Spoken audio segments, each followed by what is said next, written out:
Hello, Sally Foley-Lewis here with another episode of the Spark Self-Leadership series, all about firing up your confidence, influence, and courage through self-leadership. And I'm delighted to be joined by Jas Johal, who is the delivery manager for Impact. Welcome to the Spark series, Jas.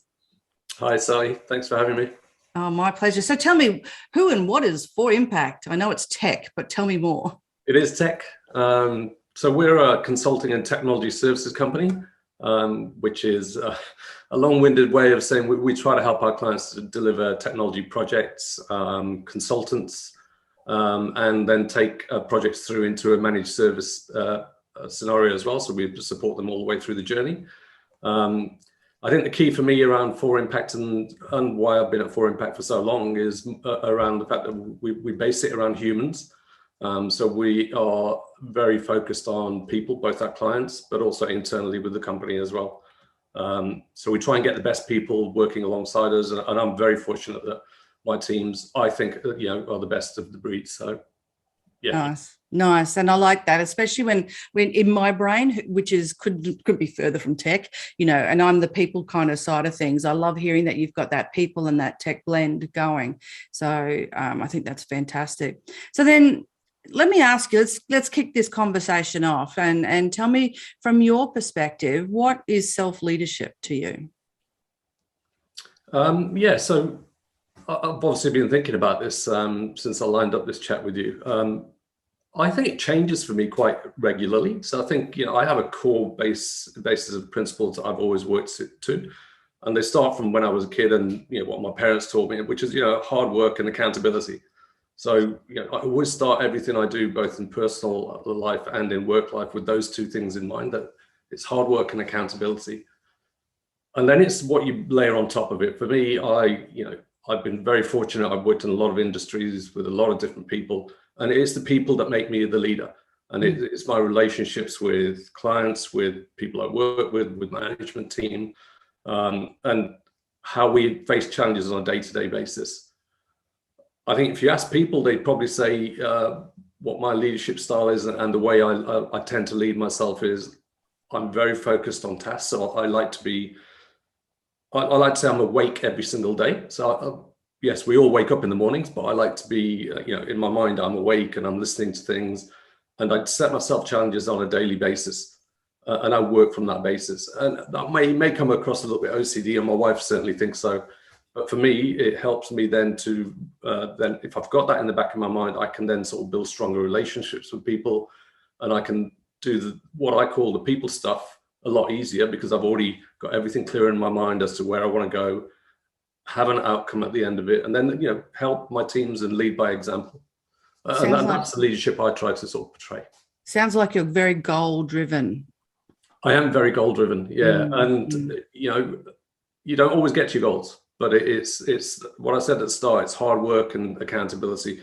As long as you give your best and you try that, I think people see that and then sort of develop that, and hopefully it helps them as well. Yeah, I love that. Thank you. And I like that. I've not heard people talk about hard work and accountability as a key piece, or even as a foundation to self-leadership. I think there's an assumption that it's there, but to really be quite explicit about it's nice to hear that. So thank you. So when we think about characteristics that we often hear leaders need to have, like confidence, courage, and influence, in your mind, how do those three things link to self-leadership? I think, again, going back to, certainly around confidence, I'm not the most outgoing person. So I am a bit of an introvert, but I think I have the confidence over experience. So, it hasn't come easy. It is sort of you work up to that confidence, and then flows the courage to go into situations that you're not used to. As a leader, you have to have that courage to sort of show people that you're willing to take that challenge and move to the next stage. I've been really lucky. I started my career as a graduate many years ago in the UK. I had a really strong female leader who actually put me into leadership positions quite early, which was a bit scary, but it built that confidence and that courage. And made me then want to sort of influence the people I speak to. So, I early on, I learned how to sort of have those relationships with people, even though it scared me. It scares me to this day. I still have moments where I'll go into conversations where if it's not in my confidence zone, yeah, everyone feels that. And I guess that's the coach side of it. I try to sort of portray to my teams and sort of just make sure that no one has the right answer to everything. You know, we all learn as we go, both in personal life and in work life. Yeah. And what I'm hearing you say is that it's not about not having fear or not being, even a little bit anxious about something. It's in spite of that, still doing it. And that's where the courage lies. And I think one of the things here comes your poodle. Yay. One of the things I love is that, you had a leader who saw something in you, and I wonder, and I'm just going to put words in your mouth here, but and tell me if I'm wrong, but the knock-on effect of her confidence in you, does that raise your confidence in you? Oh, absolutely. And yeah, I hope along the way, I then passed that back on to somebody else. She certainly did that for me. I mean, I was probably 18 months in on a graduate program where I became a leader. Wow. And for me, that was scary, but she was there every step of the way. And I try to do that with the people I work with as well, and sort of say, that's what a daily challenge is. If it was going to be easy, it wouldn't be worth having. So, go out there and try. And I don't mind if you get things wrong. Nobody gets things right every single time. Yeah, and I think so that's interesting. So when something does go wrong, what part of self-leadership kicks in for you? So we work in an agile environment, which I know it's a buzzword. Everyone talks agile, but in the tech world, it's quite big for what we do. And we have this thing called a retrospective at the end of a period of time, 2 weeks, 4 weeks, at the end of a project. And for me, that's reflection and reflecting on what I've done each day and sort of thinking, well, I could have done that better. I'll give you a good example. I probably earlier on in my career, I would not be very emotional. I'd be very black and white about things. And as I then became more mature and started to work into being a leader, I probably went the other way. And it was a case of me, going back and sort of thinking, well, I could have done that slightly differently. I could have handled that situation better. And it's taught me how to sort of have relationships with people, which obviously in your personal life you have anyway. But for me, it's a foreign thing to have relationships at work, where you're actually thinking about the relationship and making sure the other person's well and okay and so on. So there he goes. Sorry. Well, your puppy agrees. That's all. That's a relationship right there. I think he's vouching for you. Absolutely. And I totally agree with you, because I think at the beginning of the show, you're talking about getting the right people in the role, and it's a tech industry. And when, I often have a perception from an outsider's perception that, people skills is one of the last things on the agenda in the tech world. Whereas, and that's either fairly or unfairly my filter. But I think that it's great to hear you say that this is really something that's come to the fore for you, particularly, I imagine, as a leader. That sense of making sure that everyone's okay, and that piece of retrospection, I think, is valuable. It sounds like you've got reflection on your own performance, but also the feedback loop is really making sure it does go through and loop through, and the feedback's coming. It really is that. It's that feedback loop. And to your point about teams, I mean, one of the things I try to do, I've built teams both here and in the UK for many years now. And the one thing I've learned is you can get good technical people, and you do want good technical people who are just technical. But you can't do it with just them. You need the people who can manage relationships and do some of the technical. So you'll find that I subconsciously, when I build a team and sort of work with people, I'm picking a core of skills, and then they sort of pick the team around them. So I'm not actually doing it myself. I actually encourage that in those guys to sort of say, right, yeah, we've got a really strong technical person here, and we have to have that in an IT industry. But we need something to balance that as well. And you have to have that balance across a team to make it work. Absolutely. And I think, any organization where the leader's picking people that are like them, like that doppelganger, or they're only picking one style of employee where their strengths lie in only one area, falls absolutely short. You'll certainly see a big, what's the word I'm looking for? you might get really quick, short wins, but you'll actually have long-term losses because, you're fighting hard to keep a relationship with the client, or you're fighting hard to make sure that your contracts are renewed, your service agreements keep going. And it reminds me of an organization that had done just that, and the poor boss hadn't seen who he was employing, and when it was brought to his attention, he realized that his organization had a reputation of being a one-hit wonder, as in they could only get one contract and people wouldn't renew because the relationships weren't there. The other skills that like you're talking about just weren't there in the team. So I think that's fantastic. Yeah, and you really don't want two of me on a team either. I think that's probably, again, one of me is enough on a team. I think you're absolutely right. You've got to have a blend of people. I'm sure you're fine, but I take your point in that, we need a range of skills, and to be able to see the gaps across a team is also really important, because not only is it about your self-leadership and your self-awareness and your ability to see, well, this is what I bring as a leader, and this is who this person brings, and this is what this person brings, and this is what this person brings. Being able to see all that and line it up and go, okay, now, where are the gaps in this that I've got to fill is that's a skill in of itself.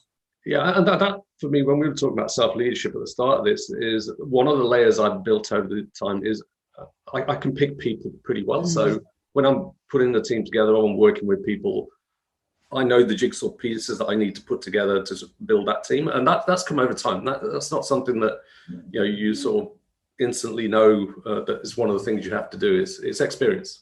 Yes, definitely. Yeah. So let's just take this a little bit step further and look into one of the things I'm really keen to hear about from senior leaders like yourself is some of the lessons you've learned along the way. And I think not that you ever wish bad things on people, but let's face it, bad things happen.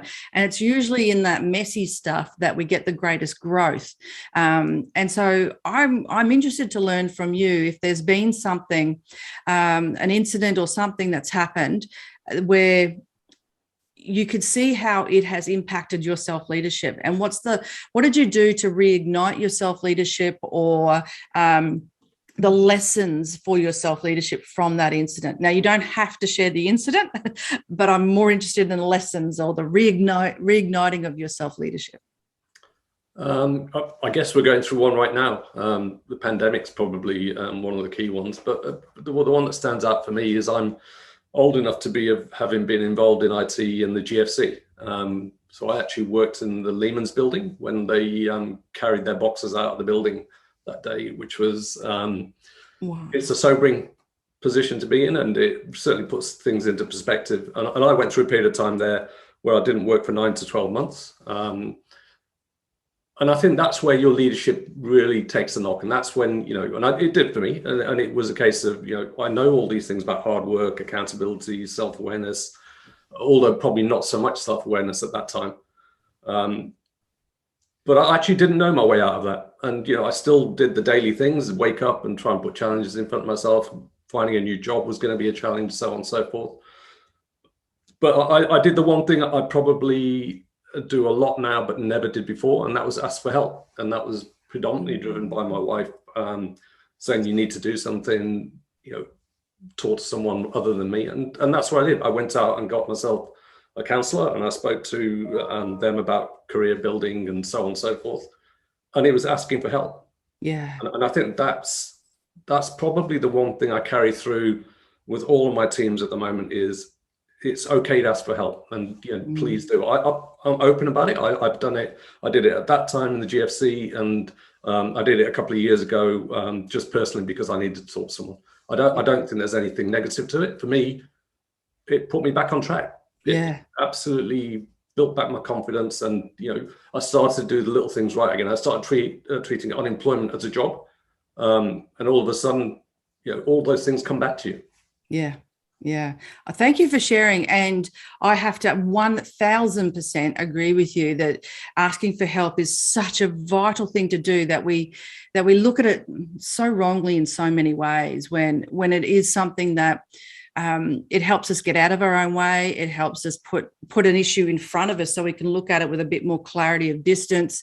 And there's absolutely nothing wrong with it. And I think it's also, I love Les Brown, who's a famous professional speaker who talks about personal growth and things like that. And he says, asking for help is a sign of strength, not weakness. And I also think from a leadership perspective and even the self-leadership perspective, it's the knowledge to know that you're not the expert in everything. And it's the smarts to know you need the expert. And I know Richard Branson, that's one of his famous things out of his book about putting the right people in the room and knowing you don't know everything. But that's what it's about. So I really appreciate you saying asking for help and sharing that, where you got your help from, because I think having a counsellor, having the expert is just so vital for our own success in life. Yeah, it is. And I went through the friends. I asked friends and family members, and yes, it helps to an extent, but they're not the experts at this. And to your point about you can't be the expert. I absolutely probably thought early in my career that I was the best at what I did in leadership roles and whatever. I so know that wasn't true. I so know that now it's the people I surround myself with, and all I'm really doing is empowering them to be able to sort of rise up and sort of help me deliver so I may get the pat on the back at the end of it, but it's really all down to the people around you. Yeah. And I love that. And I think you're more of a facilitator of, making things happen and the conduit to make it all happen. So I totally appreciate that perspective. Yeah. Don't tell my management that, though. Oh, okay. Right, yeah. And I think your point also about friends and family, they love you dearly, but one of the things that I find is that it's well-intended bad advice.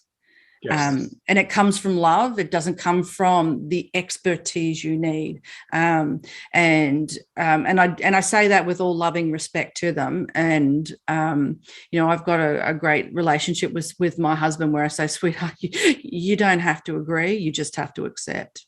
And that sounds like my life there. And he's beautiful with that. He says, I will never understand why you do what you do, because he's the exact opposite to me. But I accept you for who you are and what you do, and we'll get you whatever you need in the way of the experts I need to be in front of for the help I need.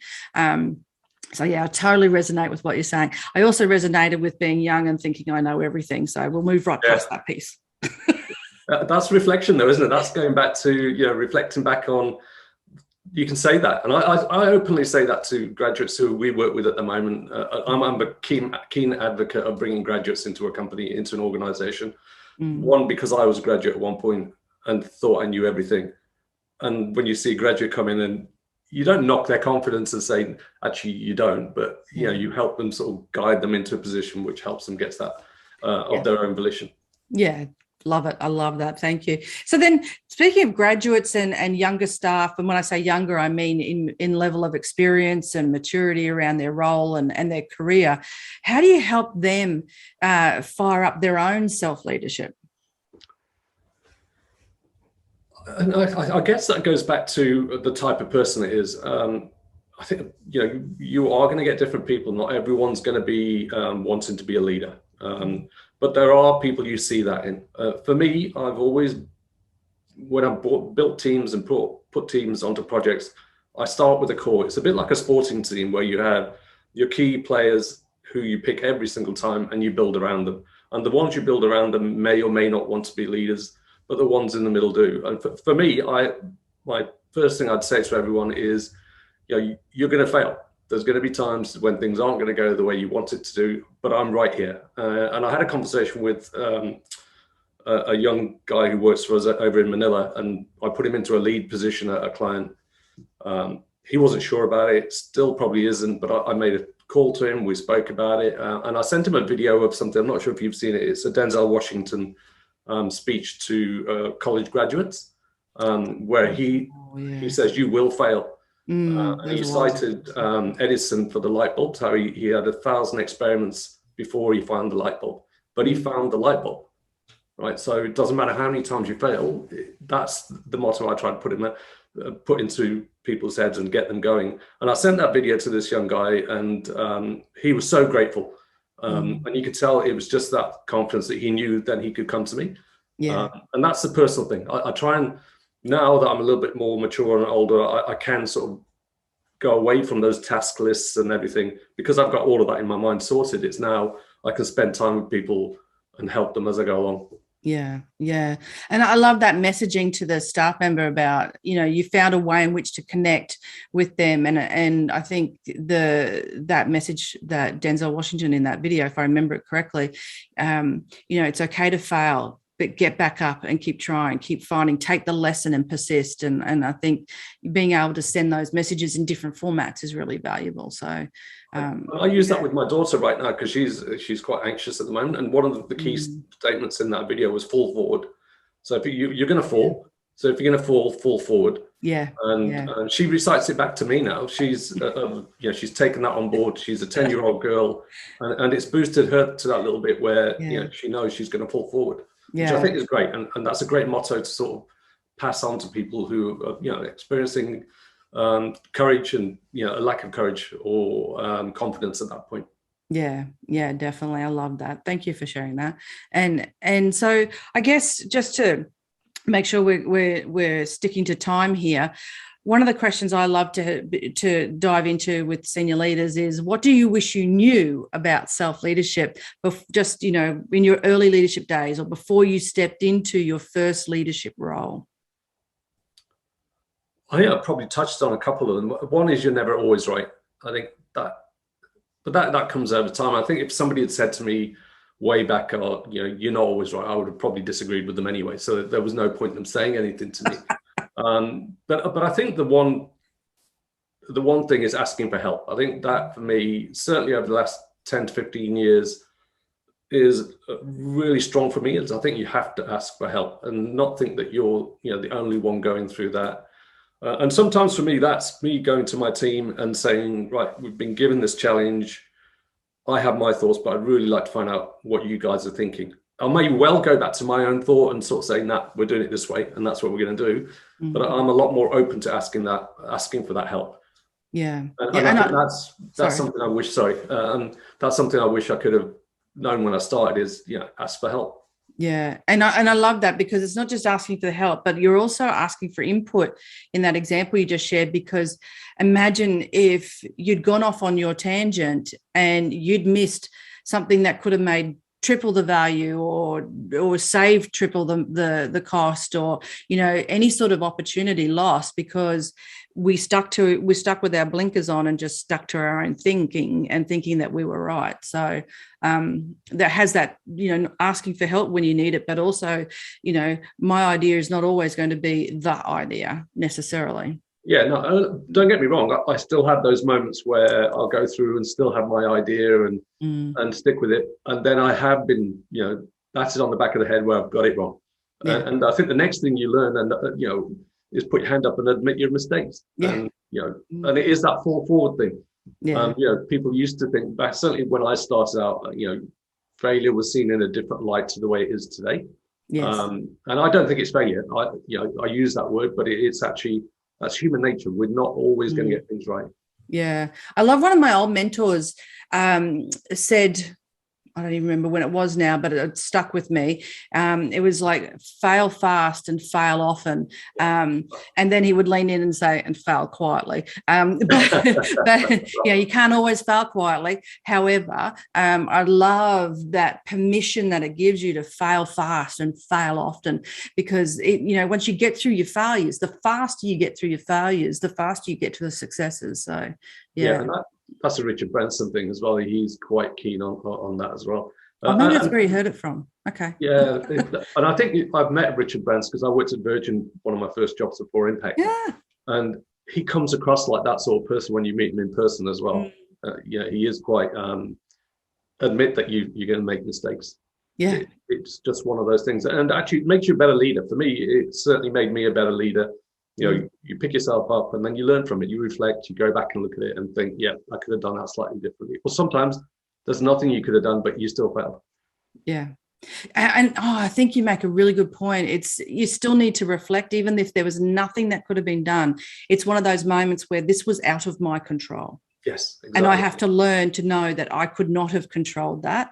And so where now do I invest my energy? Do I spiral down wishing I could have controlled it? Or do I acknowledge that and let it go? Yeah, and that's something that happens regularly. And it's one of those things that you can just beat yourself up about it. I'm obviously, experience and age sort of teach you that I do now box things off. So I get to a point where, okay, there's no point in me worrying about that. I can't change it. I can't go back. There's nothing I could have done anyway. Just park it, learn from it, and move on. Yeah. Look, Jas, I want to talk to you for another 17 hours, but your dog will not let us. I know that because I just saw your puppy jump on the sofa. So hopefully that's permitted in your home. No, he's fine. He owns the house, so it doesn't really matter. All our pets own our houses. We don't own them. Love it. Thank you so much for your time and your wisdom and sharing your stories and your experiences and thoughts around self-leadership. I really appreciate it. Do you have any last words you want to share before we close out? Fall forward. Would probably be my engaging thing. It's my thing at the moment because of my daughter. So yeah, and it does start my day on the right note as well. And I hope it starts your day in the same way. Oh, thank you. And here's a shout out to your daughter. Thank you so much, Jas Johal. Really appreciate your time. And we will see you again on another episode of the Spark Self-Leadership Series, firing up your confidence, influence, and courage through self-leadership. Bye for now.